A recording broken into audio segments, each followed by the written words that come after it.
In this video, I'll detail how to turn off location services on iPhone. So if you don't want your iPhone to relay your location to maybe all the application you have installed on your iPhone like WhatsApp or Facebook or TikTok, and you want to hide your current location, or you want to hide your location on the maps, then this video is going to show you how you can easily turn off location services on your iPhone. So if you don't know this video, if you found this helpful and informative, please don't forget to like and subscribe. Now to do this, all you just need to do is go to your iPhone settings, and on the settings page, you want to scroll down and click on privacy and security. Then here, locate location services and click on that.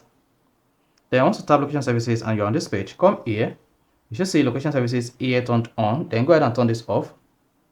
Then you should see what that says. Location service will be disabled for all apps, but your personalized location service settings for apps will be temporarily restored if you use Find My iPhone to enable lost mode.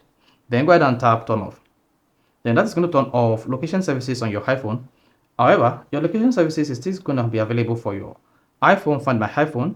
To completely turn this off, go to your iPhone account by clicking on the Apple ID account name here. Then select Find My and tap that. Then you should see Find My iPhone. Then here, go ahead and turn off Find My iPhone. And once you turn off Find My iPhone, here your iPhone location services will be disabled completely, and neither your application or Find My iPhone will be able to access your location services on your iPhone. So this is exactly all the best and most recommended approach that you can use to turn off location services on an iPhone. So if you found this helpful and informative, please don't forget to like and subscribe.